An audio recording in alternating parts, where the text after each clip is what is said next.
Négationniste avant même que je ne sois jugé. C'est-à-dire que la notion de la présomption d'innocence est complètement ignorée ici parce que c'est la voix de Paul Kagame qui est importante. C'est-à-dire qu'en fait, on se retrouve en France dans une situation où c'est un dictateur africain qui est au pouvoir depuis 30 ans et qui a mis le Rwanda et la République démocratique du Congo en coupe réglée, qui vient faire la loi et qui impose aujourd'hui sa loi à la France. Donc, j'espère que la justice française ne se laissera pas impressionner par ce diktat. Je sais que Kagame avait demandé la tête du procureur Carla Del Ponte au tribunal pénal international. Il l'a eu. Il a demandé à obtenir la destruction de l'enquête du juge Bruguière. Il l'a eu. Et aujourd'hui, il demande la tête de Charles Nana. J'espère qu'il ne l'aura pas. Il n'aura pas.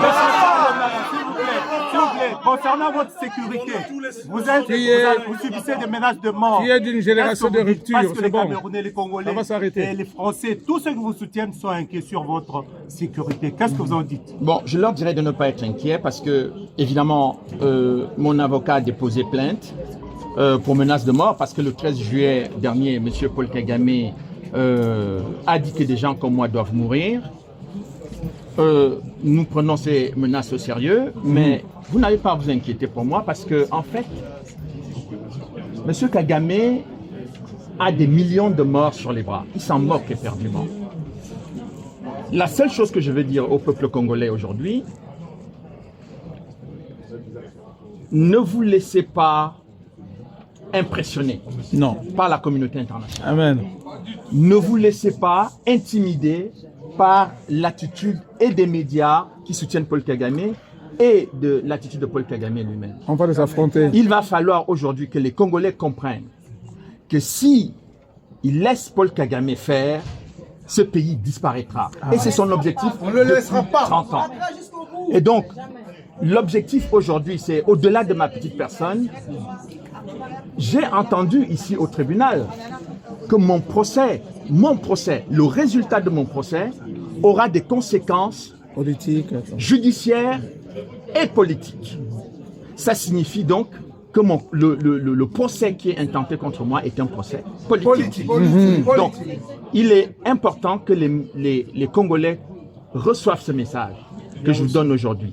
C'est-à-dire que ce que j'ai révélé dans ce livre concernant l'organisation dès 1994 de l'invasion du Congo pour le pillage de ses ressources minières, c'est exactement cette politique qui est en marche et M. Charles Nana est venu perturber cette situation et il faut le tuer. Et donc, ils veulent me tuer judiciairement et me tuer physiquement. Donc, c'est à cela que j'attire l'attention des Congolais et des hautes autorités congolaises, notamment le président de la République de la RDC. Il faut qu'ils sachent qu'ils ont utilisé la même méthode pour éliminer le président Habyarimana. Ils ont pris le temps, ils ont passé le temps à dire qu'il faut négocier, il faut discuter, mais si les autorités congolaises et tous les conseillers du Congo ne prennent pas conscience qu'il n'y a pas que le Congo qui est en danger, mais que même les institutions de ce pays sont en danger.